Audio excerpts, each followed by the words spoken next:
మీ ఎలాంటి వ్యాపార ప్రకటనలకైనా వెంటనే మా ఛానల్ సంప్రదించండి. ప్రస్తుతం మనతో పాటు ప్రముఖ ఆధ్యాత్మికవేత్త, జ్యోతిష్య వాస్తు పండితులు, లలితాదేవి ఉపాసకులు బ్రహ్మశ్రీ నానాజీ పట్నాయక్ గారు ఉన్నారు. గురువుగారితో మాట్లాడేద్దాం. నమస్కారం గురుగారు. శ్రీమాత్రే నమః.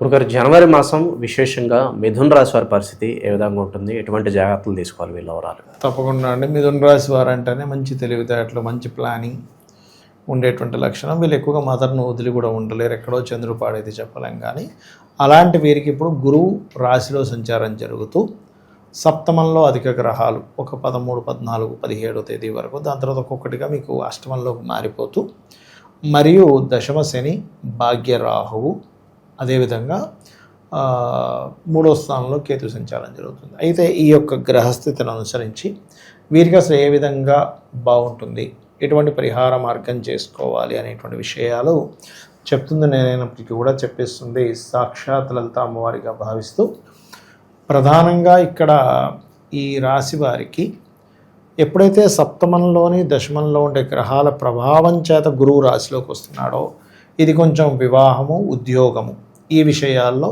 ఓవర్ స్ట్రెస్ ఉండడం, ఏమిట్రా బాబు ఇంత స్ట్రెస్ ఉందని అనుకోవడం లాంటివి జరుగుతూ ఉంటాయి.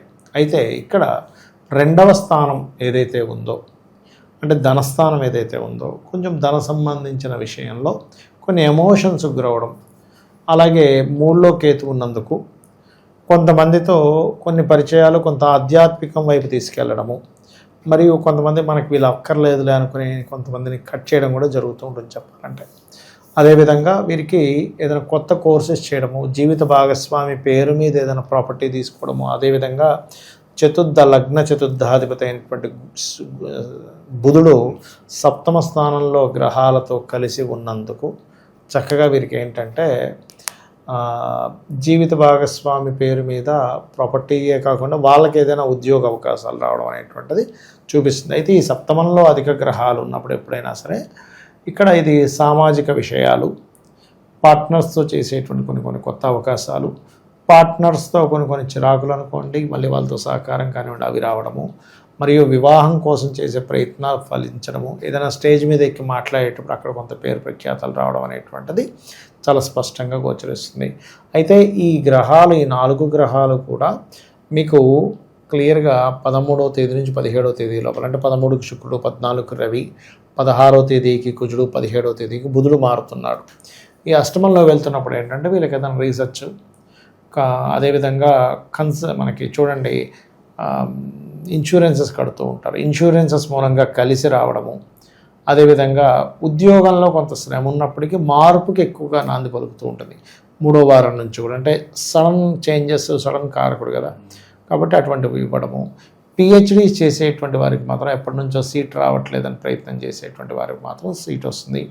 అయితే వీళ్ళకి భాగ్యస్థానంలో 9వ స్థానంలో రాహు ఉన్నాడు కాబట్టి, రాహు 9లో ఉన్నందుకు ఏంటంటే ప్రధానంగా ఇక్కడ పొరపాటును కూడా పితృదేవతలను మర్చిపోకూడదు.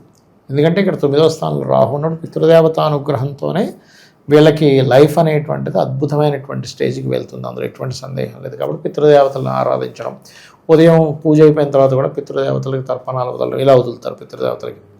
ఇది దేవతలకి, సప్తఋషులకి, ఇదేమో దివ్య మనుషులకి, ఇదేమో ఇలా వెనక్కంటే మనకి అగ్నిదేవుడికి, ఇలా అయితేనేమో పితృదేవతలకి వదులుతూ ఉంటారు. అలా వదలడం అనేటువంటిది చాలా మంచిది. నిత్య తర్పణాలు చేసుకోవడం అనేటువంటిది మిథునం వారికి చాలా చాలా చాలా మంచి ఫలితాలు. అనుక్షణం వాళ్ళు వీళ్ళని కాపాడుతూ ఉంటారు. అయితే ఉద్యోగంలోని కొంచెం స్ట్రెస్ అయితే ఉంటుంది. కాకపోతే కాస్త 3rd and 4th వీక్స్లో కొంచెం వాహనం మీద వెళ్ళేటప్పుడు మాత్రం స్పీడ్గా వెళ్ళకూడదు. ఎందుకంటే లగ్న చతుర్థాధిపతి శత్రువైన కుజుడితోని, తృతీయాధిపతి అయిన రవితోని, మరియు వ్యయాధిపతి అయిన శుక్రుడితో కలిసి ఉంటున్నాడు అష్టమంలో. కాబట్టి ఈ యొక్క విషయాలలో ఖచ్చితంగా ఈ జాగ్రత్త తీసుకోవాలి. ఇక వీరు ఎక్కువగా చేయవలసినటువంటి దేవత ఆరాధన ఏమిటి చూసుకున్నట్లయితే, వీళ్ళు ఎక్కువగా అమ్మవారి ఆరాధన, లలిత సహస్రనామాలు చదువుకోవడము, మరియు వీరి యొక్క సంతానము ఇక్కడ ఏంటంటే అధిక గ్రహాలతో వెళ్ళి శుక్రుడు వెళ్ళి కలుస్తున్నాడు కాబట్టి, అది కూడా అష్టమంలో కలిసినప్పుడు మాత్రం పిల్లలు కొంచెం చదువు మీద కాన్సన్ట్రేషన్ పెరుగుతుంది 3rd and 4th వీక్ ఈ మిథునం వారికి చూసుకుంటే కనుక. అలాగే కొన్ని పిల్లలకు కూడా కొంచెం వాహనం మీద వెళ్ళినప్పుడు స్లోగా వెళ్ళమనాలి. ఎంతైనా అష్టమ స్థానము ఈ చతుర్థాధిపతి కుజుడితోని, అంటే మారక స్థానాధిపతి, అంటే చతుర్థం నుంచి మారక స్థానాధిపతితోని, లాభాధిపతితోని వీళ్ళతో కలిసి ఉన్నాడు కాబట్టి కొంచెం వాళ్ళు కూడా రోడ్లు దాటేటప్పుడు వాహనం మీద వెళ్ళేటప్పుడు కొంచెం జాగ్రత్తగా ఉండమనాలి. అలాగే అష్టమంలో అధిక గ్రహాలు ఉన్నందుకు పూర్వీకుల ఆస్తుల్లో ముఖ్యంగా తాతగారి ఆస్తికి సంబంధించినటువంటి విషయాల్లో గతంతో పోల్చుకుంటే కొంతవరకు వెసులుబాటు, కొంతవరకు క్లారిటీ వస్తుందని ఒక ఆశ మాత్రం 3-4 వారాల్లో అధికంగా చూపిస్తుంది. ఇక విశేషంగా స్త్రీ వల్ల ఏదైనా ఇబ్బందులు ఉంటాయి గురుగారు ఏమన్నా? మంచి ప్రశ్న వేశారండి. ఎందుకంటే శుక్రుడు ఎప్పుడైనా పాపగ్రహాలతో ఉన్నప్పుడు ఒక రిలేషన్ పెట్టుకోవడం వల్ల వచ్చేటువంటి అవమానాలు, గొడవలు, వాళ్ళు బెదిరించడం అనేవి జరుగుతాయి మిథునం వారికి. గతంలో ఏదో రిలేషన్ పెట్టుకున్నారు, అప్పటికి వివాహం అవ్వలేదు, కానీ ఇప్పుడు వివాహం అయిపోయింది, ఇప్పుడు నేను మళ్ళీ ఎలా పెట్టుకోను అంటే, లేదు నువ్వు నాకు అప్పుడు నా ఫొటోస్ ఉన్నాయి నీ దగ్గర, లేకపోతే నా దగ్గర రికార్డింగ్స్ ఉన్నాయి అనే, నువ్వు ఇప్పుడు డబ్బుల కోసం అని కూడా కాదు, నాతో ఇప్పుడు మళ్ళీ మెయింటైన్ చేస్తావా చేయవా అనుకునేటువంటి ఇబ్బందులు కొంతమందికి వస్తాయి. అది స్త్రీ కావచ్చు, పురుషుడు కావచ్చు. ఎందుకంటే ఇక్కడ శుక్రకుజులు అష్టమంలో ఉన్నాయి, లగ్నాధిపతి ఇన్వాల్వ్ అయ్యాడు. ఆ శుక్రకుజుడు తర్వాత రాశిలో రాహు ఉన్నాడు. వీటన్నిటిని మనం కన్సిడర్ చేయాలి. చేసినట్లయితే ఇటువంటి వస్తాయి కాబట్టి వీలైనంత వరకు దూరంగా ఉండడం మంచిది. సర్వసాధారణంగా కూడా ఇప్పుడు వీళ్ళది మిథున రాశి వారికి ఎప్పుడైతే రాహు గురువు ఉన్నాడో, స్త్రీ వల్ల ఏదో అవమానాలు పక్క పెడితే సుఖ వ్యాధులు వచ్చే ఛాన్సెస్ ఉంటాయి కాబట్టి జాగ్రత్త పడాలి వీళ్ళు ఇక్కడ ముఖ్యంగా చూసుకున్నట్లయితే. ఓకే, ప్రజెంట్ ఉన్న గ్రహస్థితి బట్టి ఎటువంటి పరిహారాలు బాగుంటాయి అంటారు గురుగారు వీళ్ళకి? హోమాలకి ఎక్కువ అటెండ్ అయితే మంచిదండి. లలిత సహస్రనామాల పారాయణం చేసుకోవడం అన్ని విధాలు ఉత్తమం వీరికి. అలాగే వీళ్ళకి కొంచెం దశమంలో శని ఉన్నందుకు, సప్తమంలో అధిక గ్రహాలు ఉన్నందుకు ఓం మాణిక్య మకుటాకార జానుద్వై విరాజితాయ నమః వల్ల వీళ్ళు ఏదైతే ఉద్యోగంలో ఇబ్బంది పడుతున్నారో అది క్లియర్ అవుతుంది. మొదటి 2 వారాలు అయితే కొంచెం ఎక్కువ సంబంధాలు వస్తాయి. అది సక్సెస్ అవ్వడానికి మాత్రం ఓం కామేశబద్ధ మాంగళ్య సూత్ర శోభిత కందరాయ నమః చేసుకోవడం ఉత్తమం. గురుగారు, ఈ ఓవరాల్ 2026లో గ్రహస్థితి కాస్త ఇబ్బందికరంగా ఉంది అని అంటున్నారు. మరి ఎటువంటి పరిణామాలు జరగబోతున్నాయి అంటారు ఓవరాల్గా? యాక్చువల్గా 2025 నవంబర్ ఎండింగ్, డిసెంబర్ నుంచే ప్రారంభం అయిందండి గ్రహస్థితి. దీనివల్ల ఏంటంటే ఫస్ట్ ఆఫ్ ఆల్ మనకి ఎయిడ్స్ ప్రబలుతుంది బాగా, హెచ్ఐవి అనేది పెరిగిపోద్ది, బాగా విపరీతంగా పెరుగుతుంది. అది కొంచెం జాగ్రత్తగా ఉండాలి. స్త్రీ పురుషులు సాంగత్యం కలిసేటప్పుడు అది జాగ్రత్తలు తీసుకోవాలి, తప్పదు. అలాగే రెండవది ఏంటంటే గాలి ద్వారా వచ్చేటువంటి కొన్ని ఇన్ఫెక్షన్స్ రెస్పిటరీ సిస్టమ్ మీద, ఊపిరితిత్తుల మీద ప్రభావం చూపించనుంది. సడన్గా గాలివాన ఎక్కువ అవ్వడం, కొన్ని మత కల్లోహాలు ఏర్పడడం, ఒకరి మీద ఒకరు కేసులు పెట్టడం, సినిమా మూలంగా కేసులు ఏర్పడడం. ఇప్పుడు మనకి ఈ అఖండ కూడా రిలీజ్ అవ్వబోతుంది కాబట్టి అఖండ మూవీ మూలంగా కూడా కొన్ని ఏదైనా కేసెస్ ఏర్పడడం, గొడవలు ఏర్పడడం, కొన్ని ఆటంకాలు ఏర్పడడం, ఇట్లాంటివి జరగనున్నాయి. అంటే ఏం లేదు, ఒక మతం వాళ్ళు వ్యతిరేకించడం, అంటే ఇంత వీళ్ళ సనాతన ధర్మాన్ని ఇంత గొప్పగా చూపించేస్తున్నారు కుళ్ళు బుద్ధితో ఎవడో ఏదో ఇచ్చేయడం, అట్లాంటివి కూడా ఉంటుంటాయి. అది పర్టికులర్గా.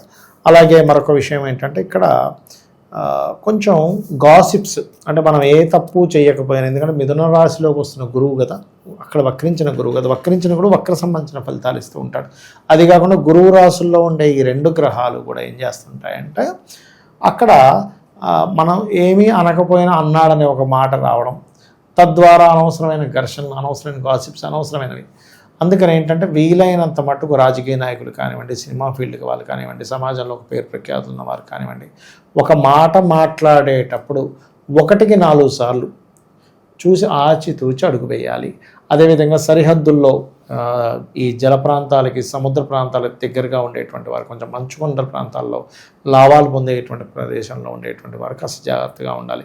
ఏ దేశం మీద ఇంకో దేశం మీద ఎప్పుడైనా ఏదైనా విమాన సంబంధంగా అటాక్ చేయవచ్చు, ఇది ప్రధానంగా గుర్తుపెట్టుకోవాలి.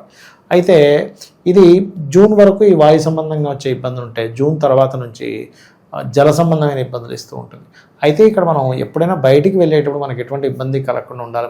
సామాన్యం మానవుడు కనుకుంటే వాళ్ళ ఇష్టదైవాన్ని తలుచుకొని వెళ్ళడం చాలా మంచిది, గుర్తుపెట్టుకోండి. అలాగే మరొక విషయం ఏంటంటే చండీ పారాయణం, గోసేవ చేయడం, వీలైనంత మటుకు దగ్గరలో ఉన్న ఆంజనేయ స్వామి కానీ, దుర్గాదేవి కానీ అమ్మవారి ఆలయాలకు వెళ్ళడం వల్ల ఎవరికి వారు రక్షింపబడతారు, అమ్మవారి అనుగ్రహంతో రక్షింపబడాలనే మనస్ఫూర్తిగా కోరుకుంటాం. ఓవరాల్గా జనవరి మాసం ఈ రాశి వాళ్ళందరికీ ఎటువంటి పరిస్థితులు ఉంటాయి, ఎటువంటి జాగ్రత్తలు తీసుకోవాలి, చాలా బాగా వివరించారు. ధన్యవాదాలు. శ్రీమాత్రే నమః.